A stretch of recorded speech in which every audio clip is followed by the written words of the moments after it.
O Senhor esteja convosco. Ele está no meio. Evangelho de Nosso Senhor Jesus Cristo, segundo São Marcos.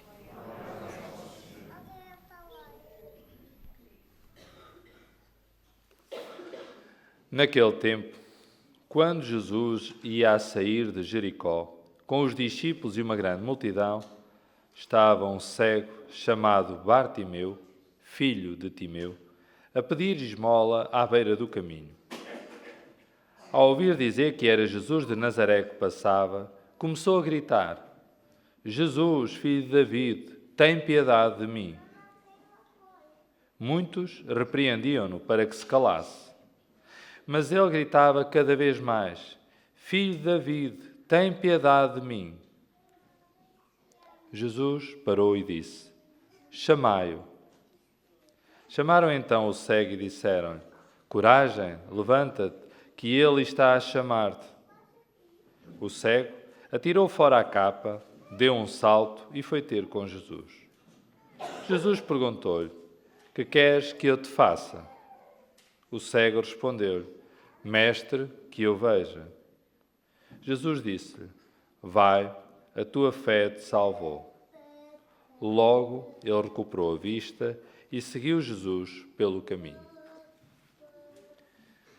Esta é para nós palavra da salvação. Uma vez mais, os textos de hoje, particularmente a primeira e o Evangelho, falam-nos de aspectos que facilmente podemos ligar à nossa vida, à vida das nossas instituições, aos nossos cotidianos. E neste caso fala das nossas cegueiras. Podíamos pensar nas cegueiras de muitos líderes mundiais e locais. Podíamos pensar nas cegueiras de muitos representantes das instituições em geral, da Igreja em particular. Pensar que deixamos de ver, ficamos cegos, quando colocamos os nossos interesses pessoais à frente, quando colocamos apenas os nossos objetivos, quando são os nossos egoísmos ou as nossas invejas a marcar o ritmo. E de algum modo as perguntas que hoje vão percorrer a nossa reflexão têm muito a ver com as nossas cegueiras. Quais são as nossas cegueiras? Quais são as nossas miopias, ou então noutro contexto, se calhar às vezes noutra idade ou não, quais são as nossas cataratas? Aquilo que nos impede de ver. Aquilo que nos impede de ver. E o Evangelho de hoje, então, temos este episódio de um cego que vai ser curado. E a primeira ideia que me faz pensar é, para um cego, não há dia, só noite, de algum modo. Ou seja, claro que imagino que tenha alguma percepção da luz exterior, eventualmente, da intensidade, mas essencialmente à noite. Para um cego, só à noite. E todos nós percebemos que há momentos da nossa história da humanidade que são verdadeiras noites, também há momentos da nossa história pessoal que são verdadeiras noites. Não há dia, não vemos a luz, não somos capazes de captar essa luz, por muito que ela esteja ali. E a cegueira pode ser porque, de facto, passa a expressão, está mesmo de noite, ou pode ser simplesmente porque os meus olhos, essa é a nossa cegueira, porque os meus olhos não captam essa luz que está aí. Então, nesta passagem de Marcos, temos o cego, de algum modo, escrito desta maneira. E, portanto, ele é cego, ele está a pedir, está a mendigar e está sentado à beira do caminho. Ele é um cego, não diz que aqui é um cego de nascença, até porque no final diz que recuperou a vista. Podia ser só, passou a ver, mas retomar a vista pode introduzir a ideia de que já teve a vista e depois deixou de ver. Então retomou a vista. Mas pronto, é um cego, está sentado à beira do caminho, está a pedir esmola. Chama-se Bartimeu, não pode trabalhar por causa da sua cegueira, por isso também vai empobrecendo a sua própria vida e por isso também pede esmola. Não sei, eu tenho uma memória de infância, engraçado, de um cego que havia lá perto da minha aldeia e que, de facto, ele passava a vida a pedir. E eu nunca pensei, na altura não sabia porque é que fazia isso, o que é que isso significava. E, de facto, para aquela época, para trabalhar em muitos dos trabalhos que eram acessíveis, era preciso ver. Então, o facto de ele não poder ver tornava-o quase à partida um pedinte, um mendigante, alguém que precisava da generosidade dos outros. E já agora, para terminar essa história, estou-me a lembrar agora, lembro-me que o padre da aldeia um dia disse: o candeeiro central desta igreja foi oferecido pelo cego, e agora não sei o nome do senhor, António, vou inventar.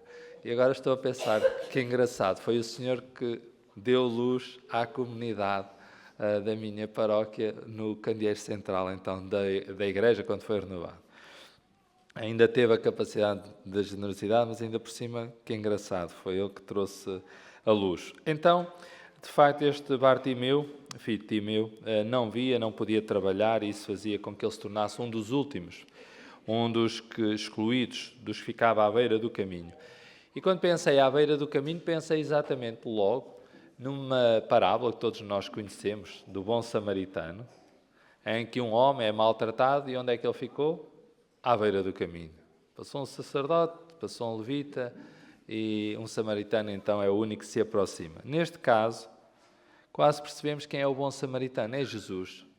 Porque Jesus, diante daquele cego que está à beira do caminho, não passa ao lado, não passa adiante, não passa na zona mais distante da estrada, não é indiferente. E eu diria que os milagres começam todos assim. Quando nós não somos indiferentes, quando nós não passamos ao lado do outro, da vida, dos acontecimentos. O grande milagre começa logo aqui. Os grandes milagres é não passar ao lado, é não ser indiferente, é estar atento, é mesmo diante daquelas realidades, ser capaz de ver para além da evidência. Então, este homem, quando percebe que é Jesus que se está a aproximar, ele começa a gritar. Nós hoje cantamos esse grito dele. Todos os domingos nós cantamos o grito deste cego. Kyrie eleison. Ou seja, Senhor, tem piedade de mim.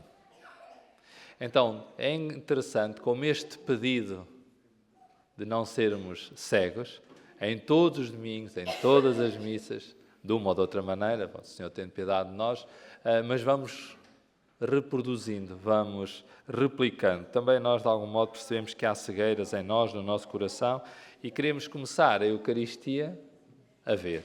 Queremos começar a ver. Pelo menos com esse grito. Tem piedade de mim, Kyrie eleison. Tem piedade de mim, Senhor. Então, há um grupo de pessoas que também é muito interessante sempre analisar, que são aqueles que dizem: cala-te, não chateies, não incomodes. Então, os discípulos e as pessoas que andavam com Jesus ainda não tinham aprendido a linguagem do cuidado, da atenção. Então, a única coisa que eles sabiam era dizer para se calarem, para não incomodar, para não atrapalhar. Nós passamos muito tempo a dizer isso quase uns aos outros. Tipo, não atrapalhes, se puder estar calado é melhor. Eu imagino que para alguns pais isso tenha que ser mesmo assim, não é? Pedir aos miúdos para estarem calados, nós também ouvimos isso dos nossos pais durante muito tempo, mas parece que a verdade é que queremos toda a gente paradinha, calada, sem se mexer, sem fazer nada. Então cala-te, não importunes o mestre. E Jesus percebe esse grito, ele continuou a gritar, não se acomodou, não se calou, gritou. Ele tinha ficado cego, mas não tinha perdido a voz, como se percebeu, porque ele parece que gritava ainda mais alto. E então, nessa altura, Jesus podia ter ido lá ao encontro dele e dizer: olha, queria falar contigo. Mas não, Jesus, pedagogicamente, disse ao seu grupo, ao grupo dos discípulos, já que eles estavam à sua volta, o quê? Chamai-o. Isto é, vocês que o mandaram calar, agora são os mesmos que o têm que chamar. Então eles chamaram, e isso é muito interessante porque dizem: olha, o Senhor está-te a chamar, levanta-te. Coragem, gosto dessa mudança rápida de discurso, de saber se adaptar rapidamente ao politicamente correto, que é, acabaram de dizer para estar calado e agora estão ali como se fossem os adeptos número 1 dele desde sempre: coragem, levanta-te. Se correr bem, nós queremos estar desse lado da história. Então, pronto, levanta-te, vem ao encontro de Jesus. Jesus para, chama-o. Isso é um bocadinho na história de todas as vocações. Mateus, tantos. Se nós olhássemos para o Evangelho, a regra é quase sempre a mesma. Jesus não passa adiante, para e chama. Também nos chama a nós, também passa pela nossa vida e nos chama. Então, o cego percebe-se chamado, percebe-se incluído, ele que passava o tempo a estar excluído, não é? Ninguém gosta muito de ser abordado por uma pessoa a pedir esmola, acho eu. Não imagino o que é pedir esmola, portanto, imagino que também seja, em alguns casos, bastante duro. E é interessante que este homem, de repente, percebe que alguém olhou para ele de outra forma. Não como um pedinte, não como alguém que está ali de mão estendida para receber uma moeda, porque senão Jesus diz, olha, ele precisa de dinheiro, então, olha, deem-lhe aí uma moeda que nós temos mais de fazer, temos que andar, e, portanto, não podemos perder tempo. Não, mas Jesus não lhe dá uma moeda. Chama-o.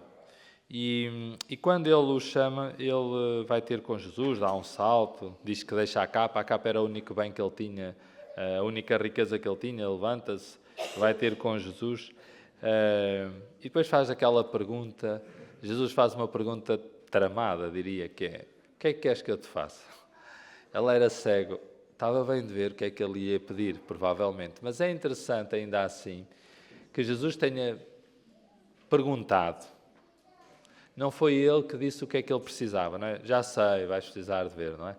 Ele podia ter outra necessidade, podia pedir outra coisa. E Jesus não antecipou. Teve o cuidado de não partir do seu ponto de vista. É muito difícil. Nós, quando ajudamos, digam lá, é quase sempre do nosso ponto de vista. Eu sei o que é que tu precisas. Disto, daquilo e tal. E, portanto, é muito difícil colocar-se do lado lá. Principalmente quando são pessoas ainda mais frágeis. Então, o que é que tu precisas? O que eu quero é ver. Mestre, que eu vejo. Bom, e esse é um grande pedido. É pedirmos a Deus para ver, não é pouco. Para vermos a vida, para vermos os outros, para ver o sentido. Não é pouco, de facto. Então, diz o texto que Jesus curou o cego recuperou a vista, e ainda por cima a seguir, seguiu Jesus. Ou seja, tornou-se discípulo. Ele queria ver o mundo. E qual é a primeira imagem? Também este pormenor é interessante. Ele quer ver o mundo, pede para ver o mundo. Diria, está cansado de ser cego. E quem é que ele vê em primeiro lugar? Jesus. Uma espécie quase de aparição, não é? Quando abre os olhos e a primeira coisa que vê é Jesus. E isso pode nos ajudar a pensar que também nós podemos querer ver Jesus. Com os nossos ritmos, os nossos dia a dia, com as nossas preocupações, com as certezas e com as nossas dúvidas. Também é um pedido, olha... Quero-te ver, quero-te descobrir, quero perceber melhor quem é que tu és, o que é que significa conhecer-te, o que é que tu podes alterar na minha vida, o que é que eu posso deixar, quais são as minhas cegueiras, então querer ver Jesus. E mais interessante ainda é ver o mundo a partir deste primeiro encontro de Jesus. Ou seja, ver o mundo com os olhos de Jesus, ver os outros com os olhos de Jesus, do ponto de vista em que ele se encontra. Então eu pedi a Deus essa graça. Nós todos temos as nossas cegueiras e a pior cegueira é aquela, dizem que é do cego que não se apreciou ainda que é cego, não é? Ou o cego que não quer ver. E nós temos muitas das nossas cegueiras. O ritmo em que vivemos também facilita muitas das nossas miopias ou das nossas cataratas. E pedimos essa graça de ver. Pedimos essa graça de ver melhor. Pedimos a graça de recuperar a vista e de ajudarmos também o mundo a recuperar a vista, a ver as coisas de outra forma, com outro olhar. Porque, de facto, é o olhar que depois se transforma em decisões, neste caso, que abre o caminho. Este homem, porque viu, mudou de vida. Então, que o olhar possa mudar o nosso coração e possa mudar muitas das nossas decisões. Que o Senhor nos ajude a recuperar a vista, que o Senhor nos ajude a reconhecer as nossas cegueiras e, sobretudo, que nós possamos ver o mundo a partir dos olhos de Jesus.